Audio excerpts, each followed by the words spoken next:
안녕하세요. 건강투자 훈이TV의 훈이입니다. 오늘은 2월 11일 목요일 오후 6시 34분입니다. 자, 연휴가 시작됐습니다. 오늘은 그 연휴의 첫날 벌써 저녁 시간이 되었는데요. 자, 저도 오늘 이렇게 첫 영상을 한번 진행을 해보도록 하겠습니다. 자, 우리 구독자, 시청자 여러분들 모두 새해 복 많이 받으시길 바라겠고요. 다음에 연휴도 좋은 시간 이렇게 보내셨으면 좋겠습니다. 자, 이번 영상에서는 ABL 바이오에 대해서 다시 한번 이렇게 공부를 해보려고 합니다. 이제 제 채널이 어떻게 보면 처음에 이 ABL 바이오라는 종목 때문에 이렇게 구독자분들이 늘어나기 시작했고, 제 채널이 어떻게 보면 이 ABL 바이오가 만들어졌다고 이렇게 생각해도 무방할 만큼 정말 중요한 종목이기 때문에 ABL 바이오 오늘 또 이렇게 한번 보도록 하겠고요. 지금 ABL 바이오가 주가가 1월달에 그래도 한 3만원까지 한번 올라갔다가 고가를 가지 못하고 다시 한번 지금 주가가 많이 하락을 했는데, 그래서 이제 뭐 ABL 바이오 뿐만이 아니라 많은 지금 바이오 종목들이 되게 힘겨운 시간을 보내고 있잖아요. 그래서 이럴 때일수록 조금 더 이 기업에 대해서 공부를 하게 된다면 내가 투자하고 있는 이런 뭔가 가치가 조금 더 높아질 수 있지 않을까. 그리고 뭔가 불확실한 이런 시장이지만 조금이라도 더 확신을 높일 수 있지 않을까 이렇게 생각이 들어서 설 연휴 특집으로 특집 이렇게 한번 ABL 바이오 이렇게 쭉 보도록 하겠습니다. 그리고 이제 ABL 바이오 영상 이후에 이제 나는 어떤 투자자인가 요런 부분에 대해서 좀 제가 읽었던 책 내용을 좀 인용을 해가지고 좀 말씀을 드려볼까 하고요. 그리고 이제 앞으로 이제 다시 설 연휴가 지나고 나서 어떻게 투자를 할 것인지 포트폴리오를 좀 전체적으로 점검을 해보면서 이제 좀 어떻게 투자를 할 것인지 좀 구체적으로 계획을 한번 세워볼까 합니다. 그래서 이제 조금 더 설 연휴 때 이제 시간이 많으니까 이런저런 생각도 좀 많이 하면서 앞으로 투자를 좀 어떤 식으로 해야 될지, 그리고 뭐 투자뿐만이 아니라 개인적인 이런 지금 하고 있는 일들이나 그리고 인생에 대해서도 여러 가지 이런 로드맵을 좀 한번 그려볼까 합니다. 그래서 이런 생각이 정리되는 대로 한번 영상을 또 공유할 만한 내용이 있으면 또 이렇게 준비를 계속 해보도록 하겠습니다. 자, 그러면은 첫 영상 ABL 바이오 한번 보도록 하겠습니다. 자, ABL 바이오 이게 이제 3분기 보고서인데요. 3분기 보고서 요 사업의 개요 부분부터 해가지고 한번 쭉 한 20페이지 정도 최대한 빠르게 한번 보도록 하겠습니다. 20페이지가 조금 안 되는데, 자, 한번 보도록 할게요. 자, 일단은 이 ABL 바이오는 이 이상훈 대표이사에 의해서 2016년 2월에 설립했다고 하고요. 이 코스닥 시장에는 2018년에 상장을 했습니다. 이렇게 상장을 했고, 이 ABL 바이오는 이 이중항체 기반 기술을 그 다음에 면역 관문 조절 및 항암 관련 신규 타겟의 발굴 및 검증 기술, 그리고 이 혈액 뇌 관문 통과능을 향상시킨 퇴행성 뇌 질환, 뭐 파킨슨병이나 알츠하이머 이런 질병들에 대해서 치료제 개발을 기술을 중심으로 이렇게 바이오 신약을 개발하고 있는 기업입니다. 그래서 가장 이제 부각이 되는 부분이 이 이중항체 부분은 우리나라에서 최초로 이 미국 임상을 진행을 하고 있는 기업이고요. 그다음에 이제 가장 큰 시장 그리고 주력 기술이 이 혈액 뇌 관문 통과능을 향상을 시키는 이런 기술을 통해서 퇴행성 뇌질환 시장에 지금 이제 이렇게 참여를 하고 있습니다. 그래서 자, 이런 부분들까지 한번 보도록 할게요. 자, 이 바이오 산업은 일단 내려보시면은 이렇게 바이오 의약품과 그 다음에 합성 화학 의약품 분야로 이렇게 두 개로 나눌 수가 있는데요. 이 바이오 의약품의 경우는 이 정맥 주사와 이 피하 주사, 그러니까 우리 흔히 맞는 그 링거 있잖아요. 링거처럼 이렇게 맞는 거고, 이제 가격이 높다는 이런 단점이 좀 있고요.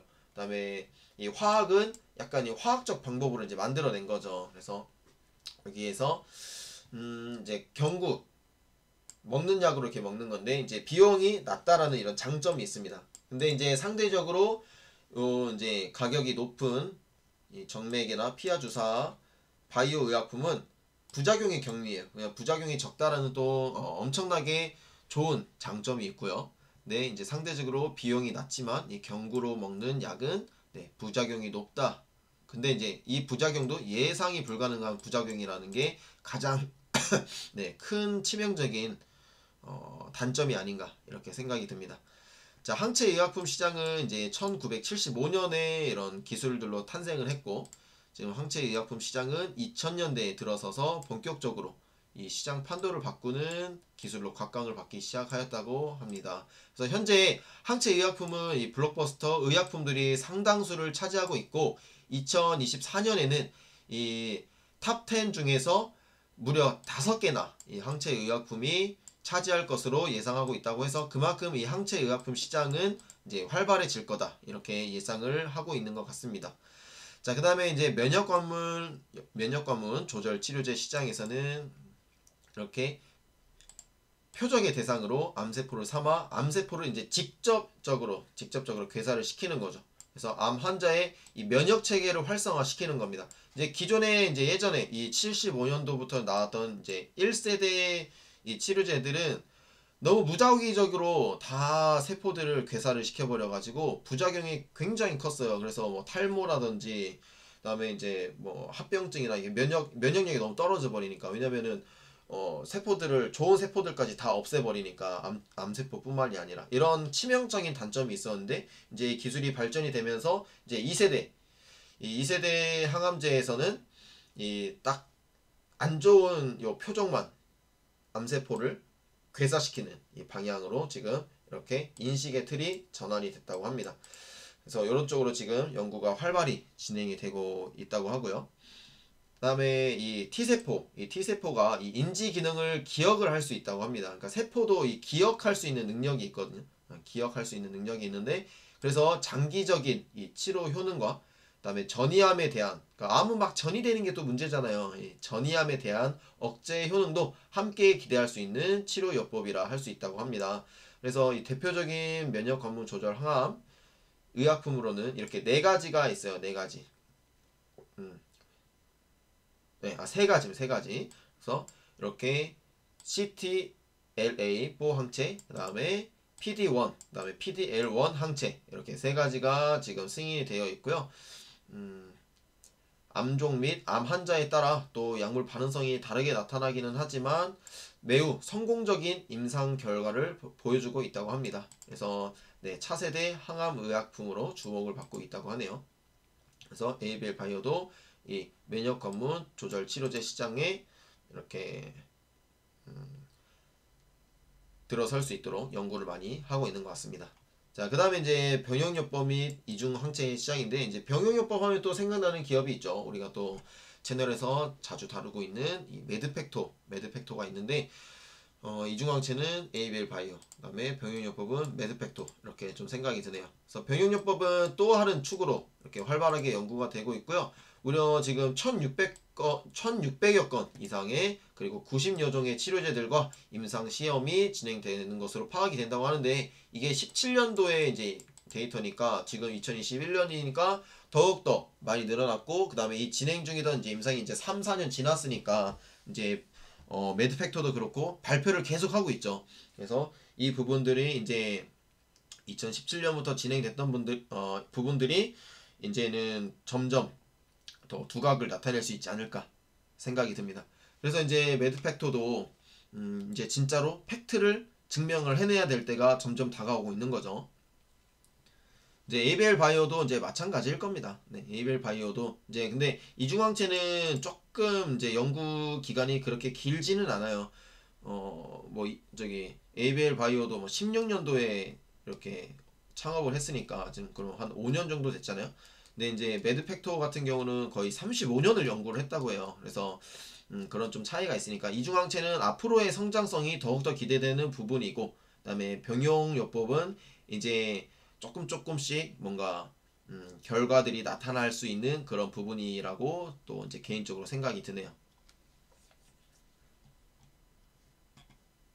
그래서 이 이중항체 기술을 이용하여 두 가지 서로 다른 면역 관문 조절 표적들을 동시에 결합을 하거나 이 T세포 이 참여자라는 뜻인데요. 이 참여자와 뭔가 유사한 개념으로 네, 면역 관문 조절 표적과 항암 특이 항원을 결합하는 이 새로운 항체를 개발하는 방법도 주목받는 전략으로 떠오르고 있다고 합니다. 이 병역요법의 이 최대 장점은 정말 능동적으로 유연하게 조절을 할 수 있다는 거예요. 그래서 효능을 극대화할 수도 있고 또 반대로는 이 환자의 상황에 따라서 부작용 조절도 할 수 있고 그래서 뭔가 이 순차적 투여, 동시 투여 이런 것들을 조절할 수 있다는 정말 좋은 장점이 있죠. 그 다음에 이 T셀 엔게이저 개념으로 그러니까 T세포 참여자라고 이제 하고 개념으로 개발되는 이중항체의 경우에는 이 표적이 되는 암세포들 주변으로 암세포 괴사 활성을 가진 면역세포들을 더욱더 이제 면역세포를 가깝게 계속 오게 만들어 주는 거예요. 그래서 주변까지 이런 효능이 뭔가 상승 효과 계속 이 이펙트가 높아지는 거죠. 그래서 이런 것들을 기대할 수 있다고 이제 이렇게 나와 있네요. 그다음에 이제 퇴행성 뇌질환 여기가 이제 가장 중요할 것 같아요. 이제 퇴행성 뇌질환이 가장 중요할 것 같은데 요 이제 신경계 한 부분을 이렇게 끊임없이 진행하는 신경세포의 사멸로 인한 그러니까 신경세포가 이제 노화가 되니까 계속 죽는 거예요. 그러다 보니까 이제 치매가 이렇게 오게 되고 연령대별로 이렇게 또 나타나는 이런 양상들이 또 다르니까 이런 부분들을 좀 치료할 수 있는 치료제들을 개발하고 있는데 이제 대표적으로 이 알츠하이머하고 이 파킨슨병 두 가지가 있죠. 그리고 이제 알츠하이머가 가장 발병률이 높다고 합니다. 무려 이제 4,500만 명이고 파킨슨병 환자는 1,000만 명 이상으로 추정이 된다고 합니다.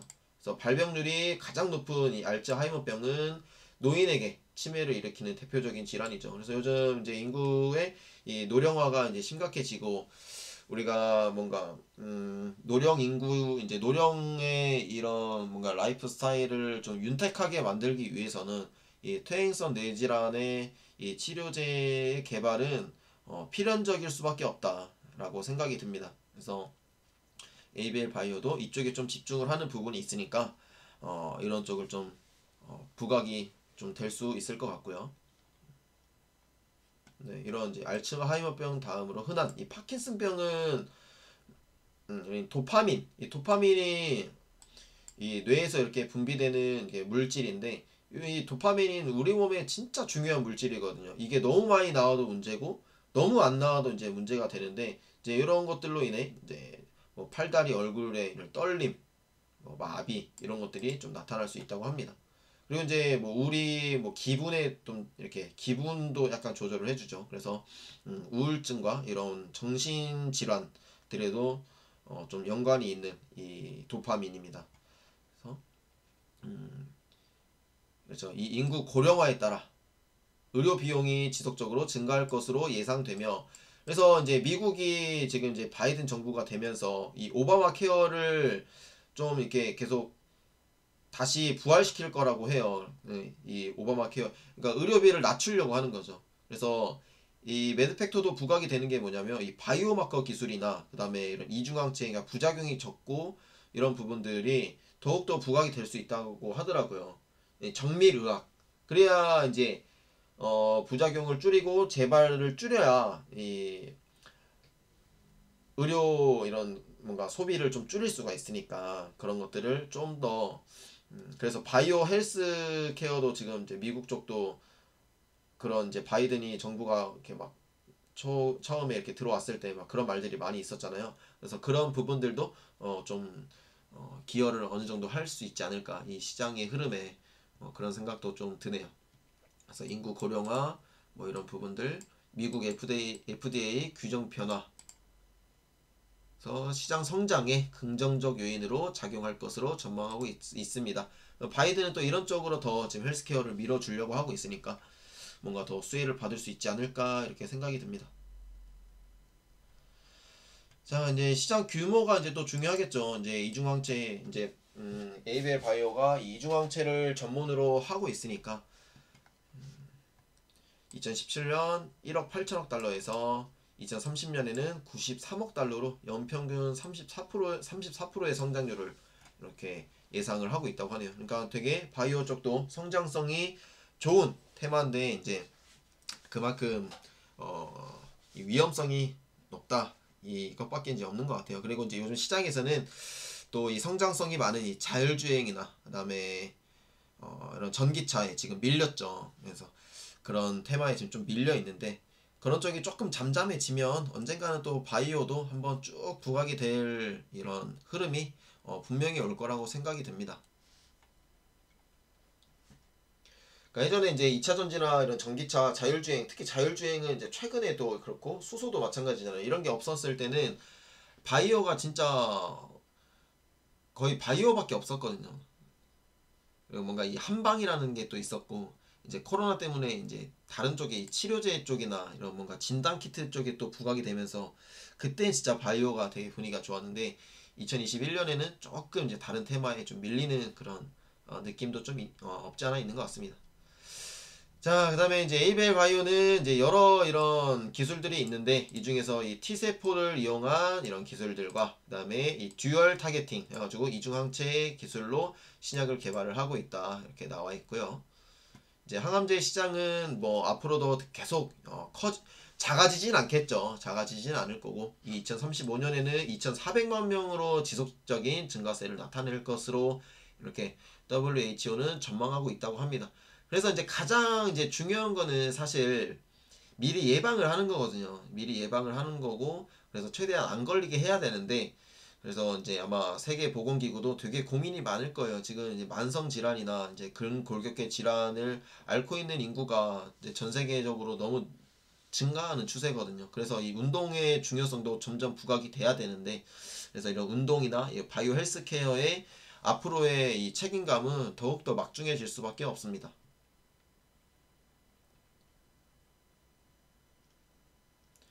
그다음에 네, 이 VEGF 항암제 시장은 2035년에 180억 달러가 넘는 시장 규모를 나타낼 것으로 전망이 된다고 합니다. 그래서 이런 뭐 키트루다, 키트루다 많이 들어보셨죠? 이 키트루다나 이런 임핀지 등의 신약을 출시하고 있고 이 매드팩토도 그렇고 이 키트루다하고 지금 임핀지하고 같이 병용 임상을 진행을 하고 있죠.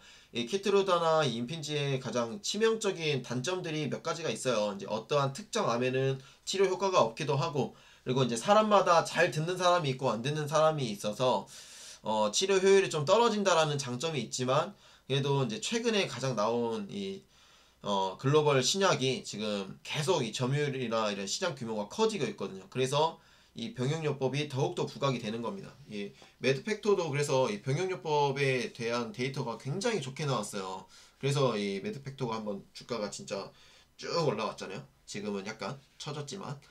그래서 이런 부분이 있다라고 생각을 하면 앞으로 이제 뭐 매드팩토나 특히 에이벨 바이오도 이렇게 글로벌 빅 파마들과 같이 이렇게 파트너십을 할 수 있는 가능성이 충분히 있다라고 생각이 듭니다. 이중항체 기술도 충분히 병역요법을 할 수가 있으니까요. 근데 이제 ABL 바이오는 그 병역 임상보다는 이 기술 이전을 좀 목적으로 많이 하는 기업이고 그다음에 매드팩토는 약간 그 병역 임상을 집중으로 이렇게 연구를 더 집중하는 그런 부분이라고 좀 생각을 하시면 될 것 같습니다. 자, 그 다음에 이제 제일 중요한 게 이 퇴행성 뇌질환 치료제 시장인데요. 첫 번째 이 파킨슨병 치료제 시장. 네. 특히 미국이나 유럽의 발병률 환자가 급격히 이제 늘어날 것이라고 이제 예측이 된다고 합니다. 그래서 파킨슨병 치료제 시장 규모는 31억 달러에서 2022년 내년이죠. 내년에는 47억 달러 규모에 이를 것으로 전망이 된다고 합니다. 이 47억 달러 중에서 에이벨 바이오가 뭐 한 5%만 뭔가 기여를 해도 시가총액이 업그레이드 될 수 있는 부분이지 않을까 이렇게 생각이 듭니다. 그 다음에 알츠하이머는 네. 이렇게 60세 이상의 알츠하이머병 유병 환자 수는 점진적으로 증가할 전망이고 이런 글로벌 주요 이제 9개국에서 유병 환자는 2023년까지 그러니까 2년 뒤죠. 2년 뒤까지 무려 1737만 명으로 증가할 것으로 예측이 된다고 합니다. 네. 그래서 예측일 뿐이니까 근데 이거를 이제 사실 되지 않게 좀 미리 예방을 하는 게 네, 더 중요하겠죠. 네, 네. 그래서 이게 좀 딜레마인 것 같아요. 이제 아프면 안 되는데 그래도 이제 이 질병이 오는 것은 어쩔 수 없으니까 이걸 이제 치료제로 막을 수만 있다면 그래도 삶의 질을 조금이라도 높일 수 있지 않을까 이렇게 생각이 됩니다. 그래서 이 영상을 보시는 우리 시청자 구독자분들께서는 건강한 이 라이프 스타일과 그다음에 규칙적인 운동을 꼭 해주셔야 됩니다.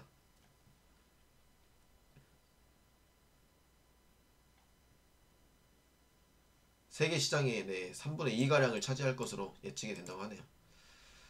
그다음에 이 ADC가 이제 항체 약물 접합제를 이제 마련을 하는데 이 링커 기술이라고 해요. 그래서 ADC 같은 경우는 이제 저는 레고캠 바이오가 이제 제일 잘한다고 알고 있거든요. 우리나라 기업 중에는.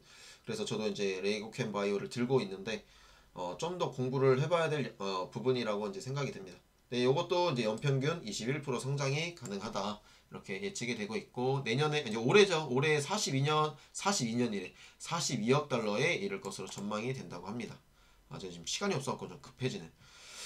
자, 그 다음에 이런 경쟁도 중요하겠죠. 자, 경쟁은 첫 번째, 네, 뭐 신생혈관 혈 억제, 항암항체와 단독 항암체 이 두 분야가 있는 것 같고 이 화학요법 기반이 1세대고 그 다음에는 이 면역 조절이 2세대 치료제인데 맞죠? 이렇게 2세대 항암제로 각광을 받기 시작을 했고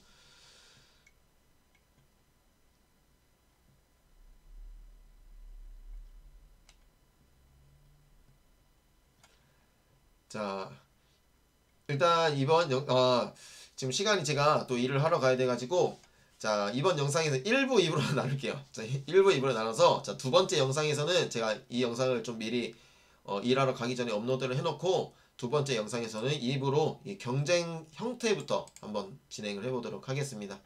자 그러면은 제가 일 조금만 더 하고 돌아오도록 하겠습니다. 이따가 한 9시쯤 넘어서 2부도 같이 함께 해주세요. 네. 영상을 또 빨리빨리 올려야 되니까 이렇게 좀 나눠야 될 것 같습니다. 제가 이거 공부하느라 시간이 좀 너무 많이 걸려가지고 자 2부로 이따가 또 찾아오도록 하겠습니다. 이따 2부에 봬요.